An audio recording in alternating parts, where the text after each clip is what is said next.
त्राहिमाम प्रभु त्राहिमाम।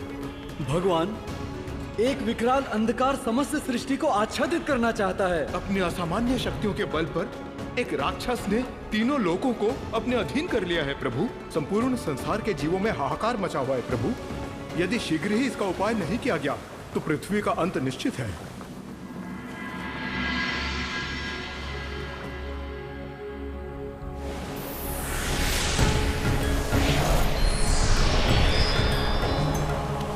प्रणाम प्रभु। जिस दुराचारी के अत्याचार से सर्वत्र हाहाकार मचा हुआ है वो कोई और नहीं अपितु महादेव का ही सबसे बड़ा भक्त रावण है।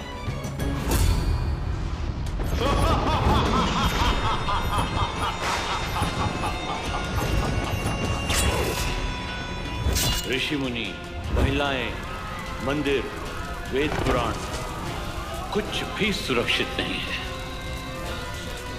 विष्णु नाम का जाप करने वालों को दंड स्वरूप रक्त रंजित कर दिया जा रहा है।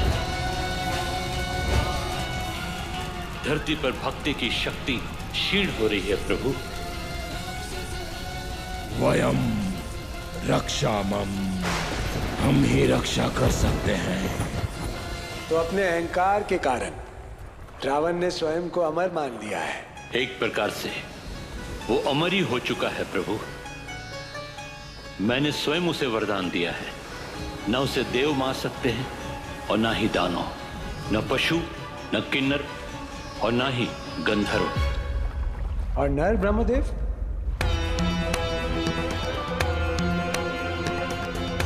नर? नर का उल्लेख तो रावण ने किया ही नहीं प्रभु।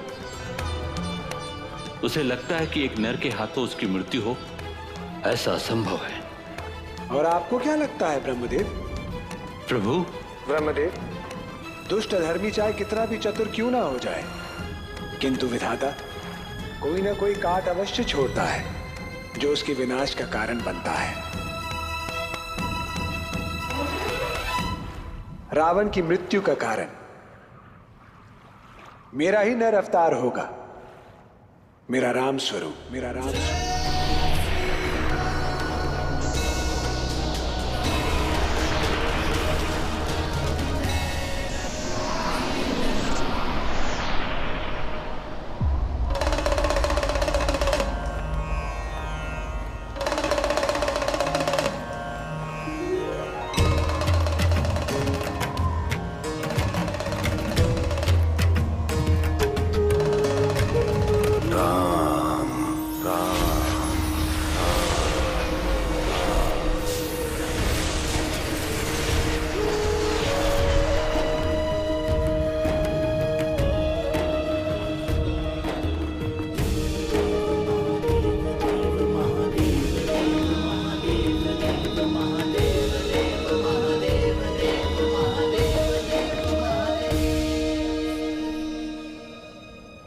स्वामी,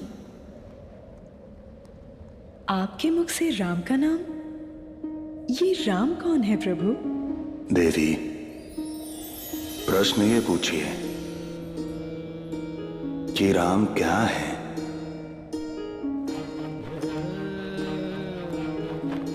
राम इस ब्रह्मांड की वो निराकार शक्ति हैं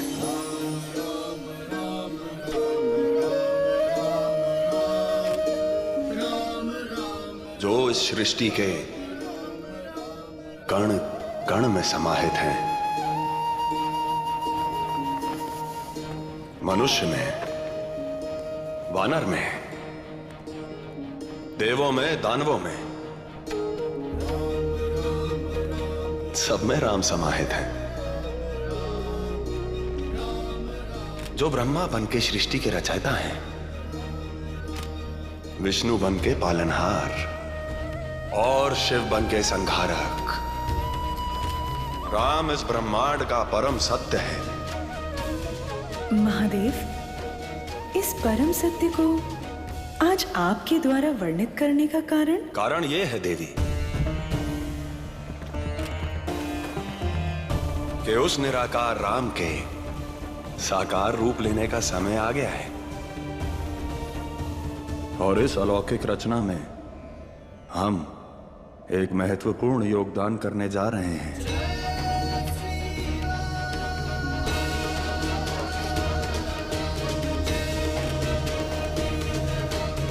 आप केवल देखती रहिए राम की लीला।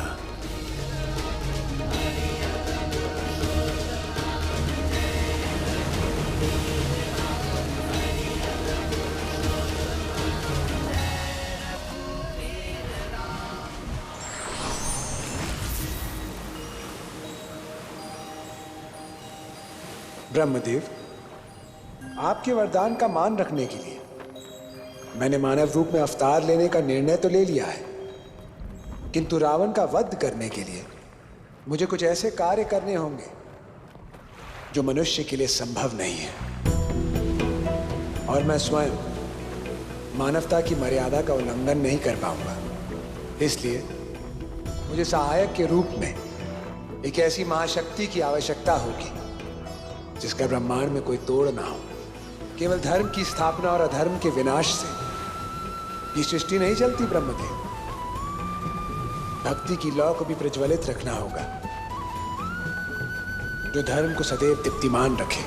ब्रह्मास्त्र से बड़ी शक्ति क्या हो सकती है प्रभु? महादेव, महादेव।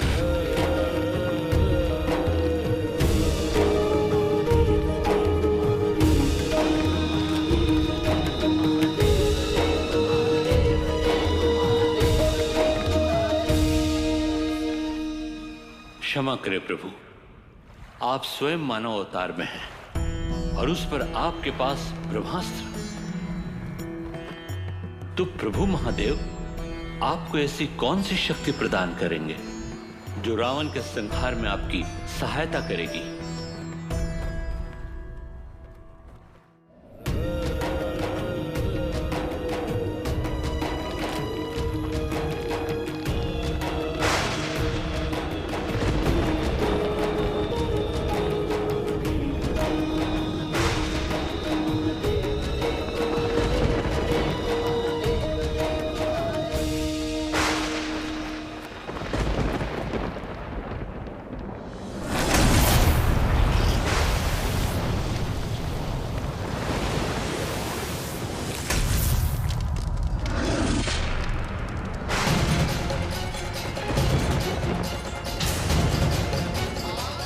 महादेव ने समय चक्र को क्यों रोक दिया है प्रभु?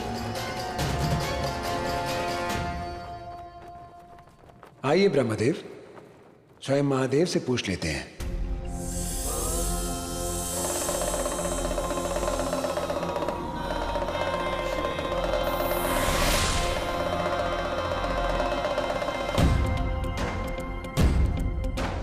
ओम शिवम शिवम, ओम शिवम शिवम,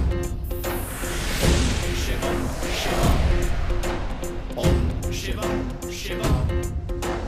रुद्र रुद्र महारुद्र स्वयं सर्वेश्वर, सर्वव्यापक सर्वज्ञात शंकरा सिद्धेश्वर। ओम नमः शिवाय, ओम नमः शिवाय।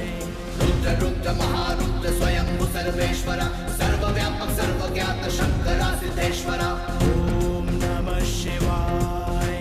वीरभद्र उत्पन्न हुए हैं आपकी जटाओं से, शीश धरती को कर दिया था दक्ष की शिराओं से। ओम नमः शिवाय, ओम नमः शिवाय। आपने प्रभु ले लिया विकलांग का अवतार चुका, कर दया शनिदेव का ही कर दिया उद्धार तब। गोत्र इच्छ पूर्ण की शिला की नंदीश्वर, बन के भैरव ब्रह्म का एक शीश काट ईश्वर। मार्ग धर्म का दिखलाया कृष्ण दर्शन रूप में, शर्व बन के नरसिंहा को शांत भी तुमने किया। दुर्गा सारी शियाप जिनके शाप में वरदान है, आपकी कृपा दया में देवों का कल्याण है। ऋषभ ब्रह्मा किया संहार भी, दौड़ा भारी उड़न के इंद्र का हंकार भी। नृत्य सड़क सुनत नमक आप ही अवतार है, प्रलयकारी आप ही है, आप सृजनहार है। आ गया है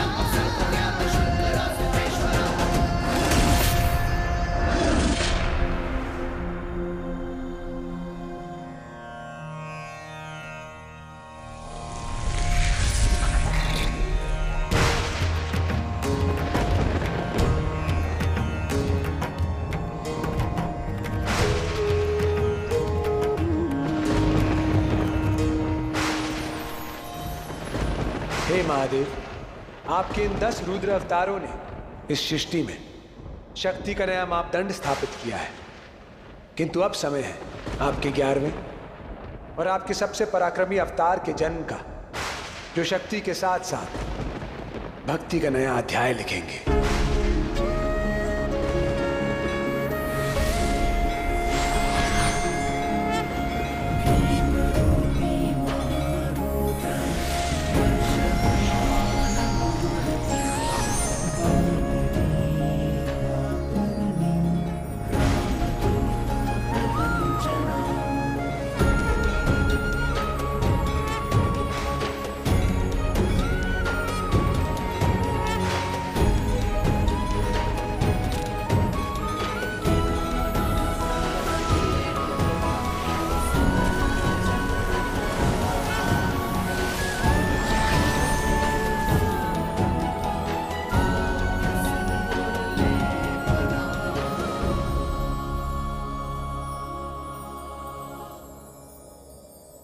तो ये है स्वामी की लीला।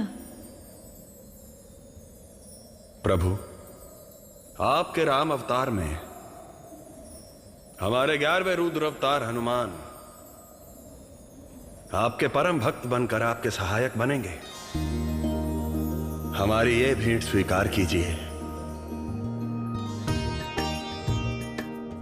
प्रभु, अवतार चाहे हमारा हो, परंतु भक्ति तो आप ही की करेंगे।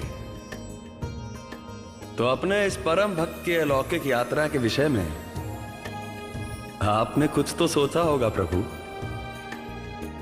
महादेव, जब धरती के समस्त जीवों के भाग्य निर्माता स्वयं यहां उपस्थित है, तो हमें चिंता करने की क्या आवश्यकता। ब्रह्मदेव, तनिक इस शिशु का भाग्य तो लिखिए। अवश्य प्रभु।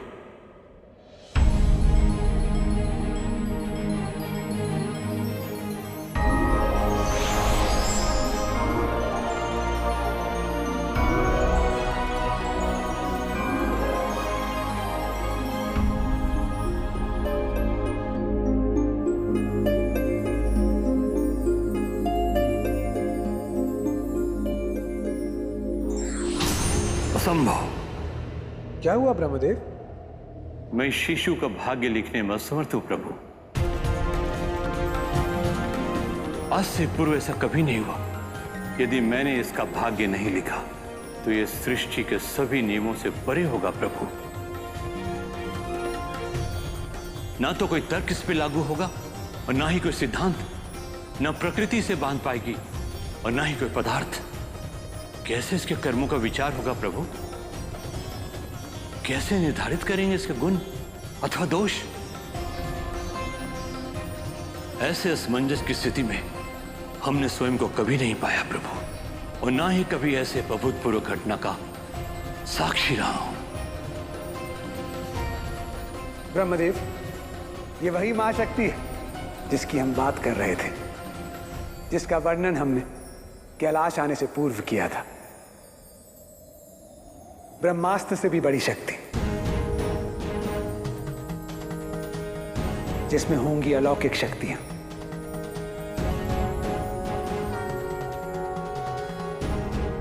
आप दोनों के दिव्य लीला को समझने में हमसे चूक हो गई प्रभु, क्षमा कीजिएगा। शिव तो स्वयं भू है, स्वयं अनादि है, स्वयं प्रारब्ध है। शिव के अवतार का भाग्य कोई और क्या लिखेगा? हमारे पूरे ब्रह्मांड के आप एकमात्र ऐसे प्राणी होंगे जो अपना भाग्य स्वयं लिखेंगे। हे महादेव, आपके 11वें रुद्र अवतार न केवल इस संसार के सबसे शक्तिशाली प्राणी होंगे, अपितु सर्वश्रेष्ठ भक्त भी कहलाएंगे। इनकी राम भक्ति युगों युगों तक स्मरण की जाएगी और धरती पर क्षीण हो रही भक्ति की शक्ति को ये पुनः सशक्त करेंगे, और समस्त संसार आपके इस पावन रूप को राम भक्त हनुमान के नाम से जानेगा। हनुमान के नाम से जानेगा। हनुमान के नाम से जानेगा।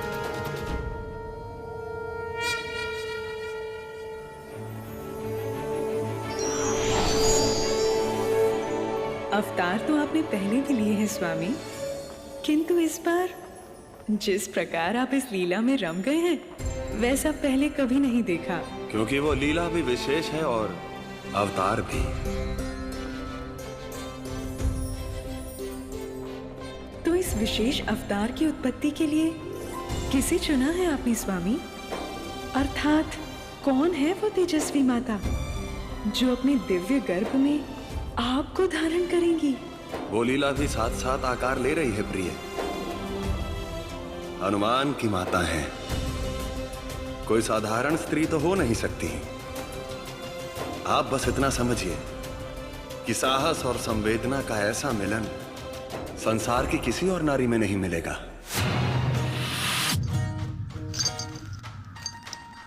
महारानी, महारानी नीचे आ जाइए आप।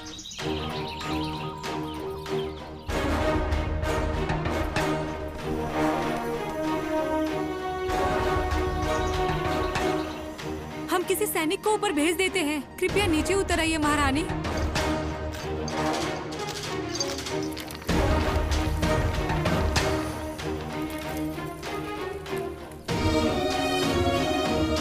यदि कुछ दुर्घटना हो गई तो हम सबको दंडित किया जाएगा।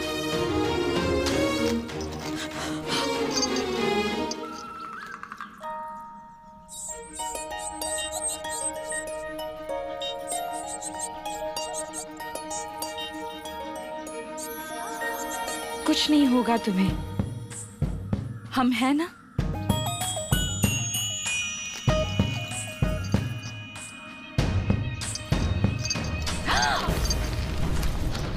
महारानी,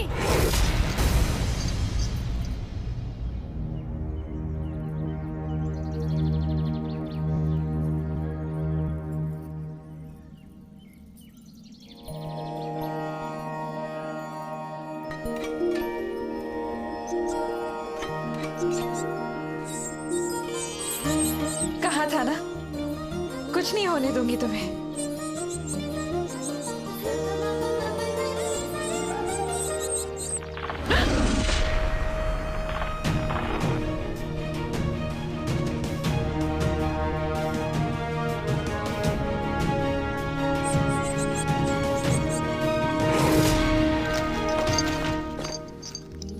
यदि महाराज को ज्ञात हुआ तो अनर्थ हो जाएगा।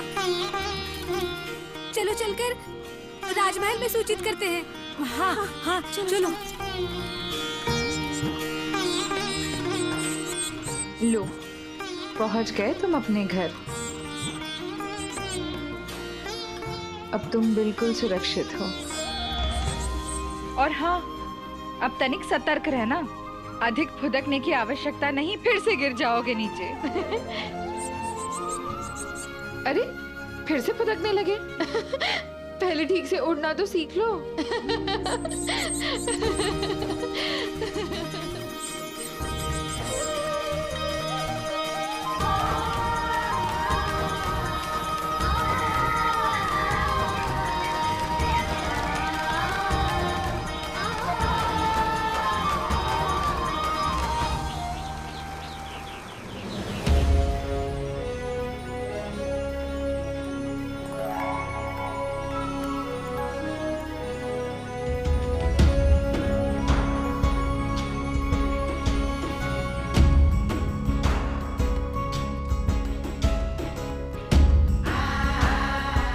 ऋषि मतंग, आपका स्वागत है। महाराज केसरी, आपकी और महारानी की कुंडली का अध्ययन करने के पश्चात हम एक निदांत पर पहुंचे हैं।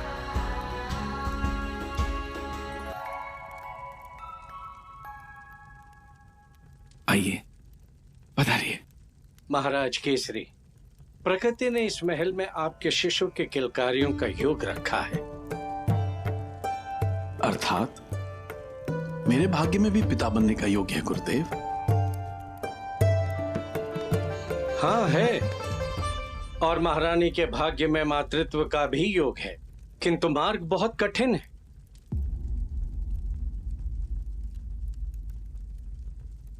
आइए गुरुदेव, आइए, आसन ग्रहण कीजिए।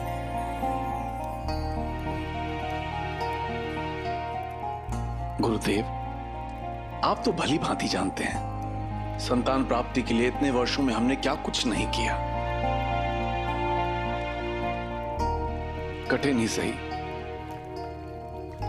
यदि आपके पास उसका कोई उपाय है तो कृपया करके हमें अवश्य बताएं। एक ही है सृष्टि में विशाल हृदय, करुणामय, जिसकी इच्छा मात्र से भाग्य भी बदल जाता है, और वो है महादेव।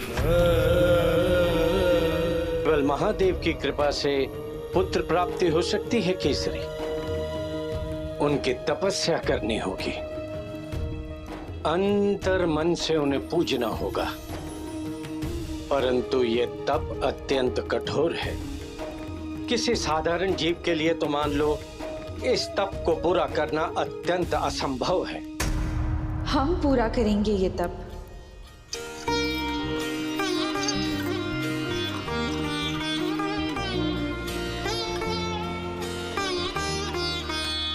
प्रणाम गुरुदेव। भाग्यवती भवपुत्री, आप केवल हमें ये बताइए करना क्या होगा। सुमेरु पर्वत के शिखर पर एक शिवलिंग है।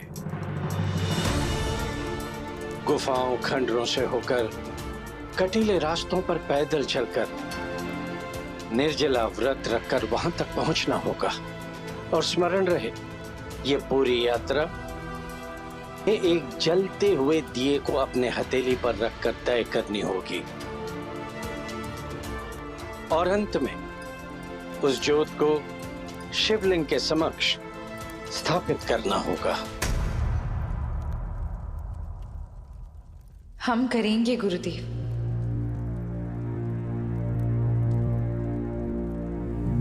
मैं तुम्हें पुनः सचेत कर रहा हूं पुत्री, इसमें तुम्हारे प्राण भी जा सकते हैं। एक बार सोच लो। सोच लिया।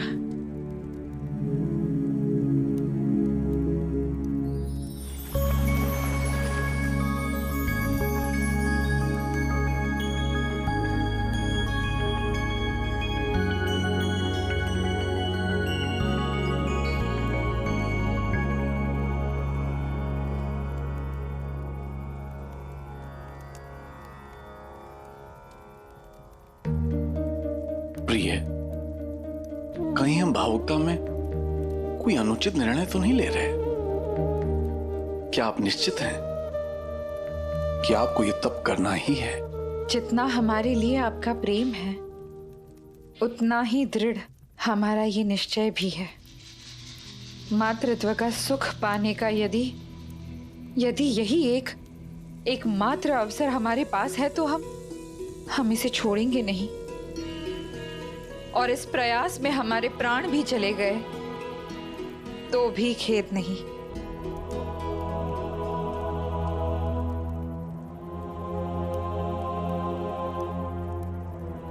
आप कृपया हमें आज्ञा दे। आपकी इच्छा का सम्मान करते हुए हम आपको अनुमति देते हैं, किंतु ये यात्रा आप अकेली नहीं करेंगी। संतान प्राप्ति का ये तप हम दोनों मिलकर करेंगे।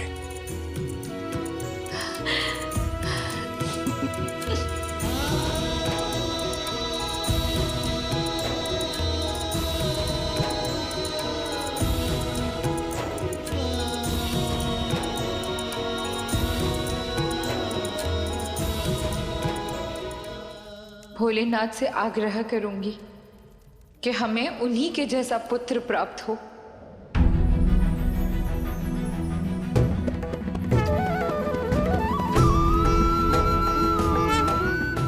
यहाँ आपको अंजनी जैसी माता चाहिए और वहाँ अंजनी को आपके जैसा पुत्र। अच्छा संतुलन बिठाया है आपने स्वामी। यही तो नियति है देवी।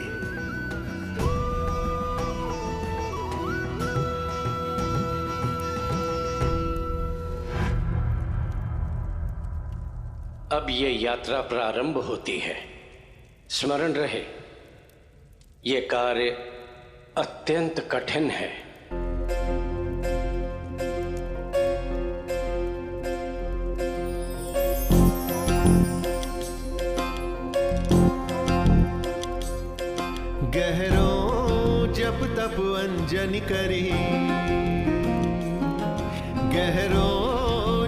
तब अंजनी करी। शिव जैसो पुत्र पाने चली, गहरो जब तब अंजनी करी। पग में लाखों कंकर है बिछे, बस आंखें मूंदे चल पड़ी। कभी कड़कती धूप तो कभी मूसलाधार बारिश।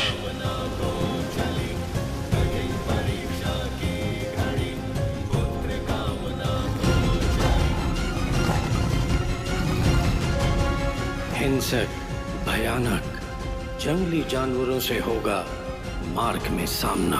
भूख, प्यास, दर्द, थकान सबसे जूझते हुए आगे बढ़ना होगा तुम्हें। दिन सप्ताह में बदलेंगे, सप्ताह महीनों में। वसंत, ग्रीष्म, वर्षा, शरद ऋतुएं आती जाती रहेंगी। तुम्हारा लक्ष्य केवल पर्वत का शिखर है। और हाँ, चाहे बवंडर उठे अथवा बाढ़ आए, दिए की लौ नहीं बुझनी चाहिए।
प्रभु, हम ये तप आपको पुत्र रूप में प्राप्ति के लिए कर रहे हैं।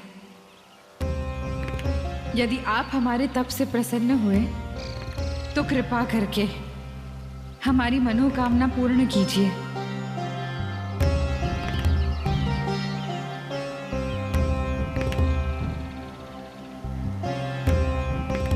हर हर महादेव, हर हर महादेव, हर हर महादेव।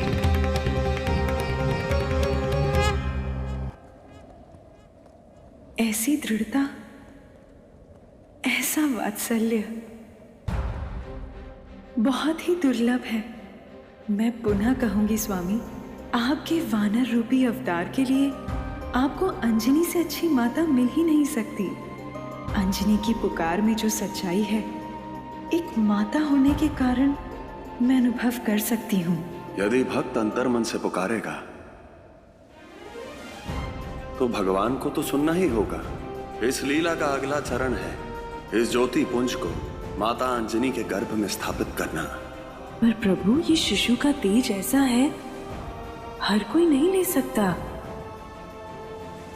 सत्य कहा देवी, इसलिए इस कार्य को करने के लिए एक ऐसा माध्यम चाहिए जिसमें गति भी हो और स्थिरता भी।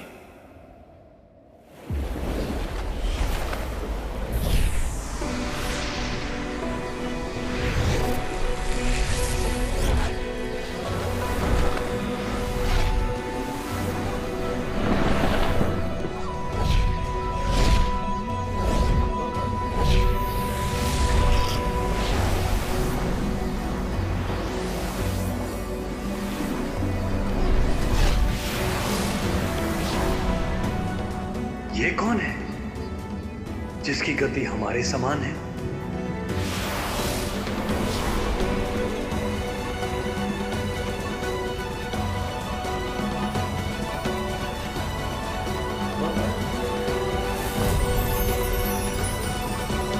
प्रणाम ब्रह्मदेव।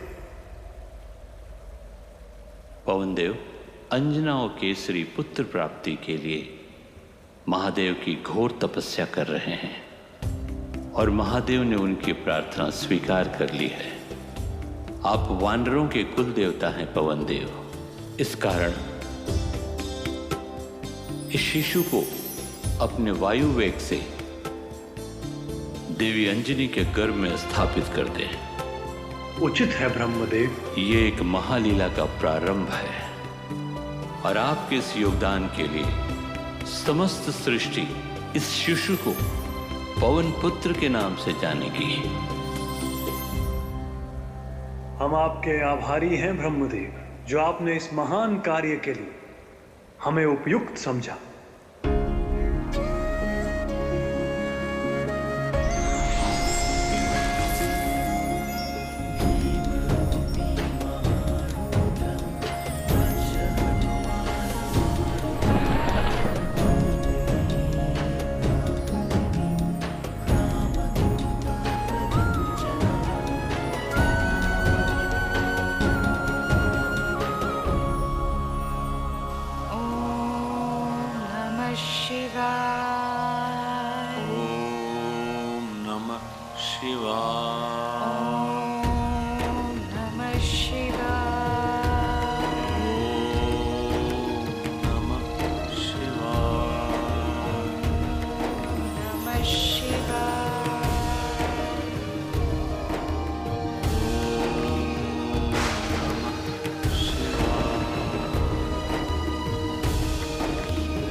जय जय सिया राम, जय सिया राम।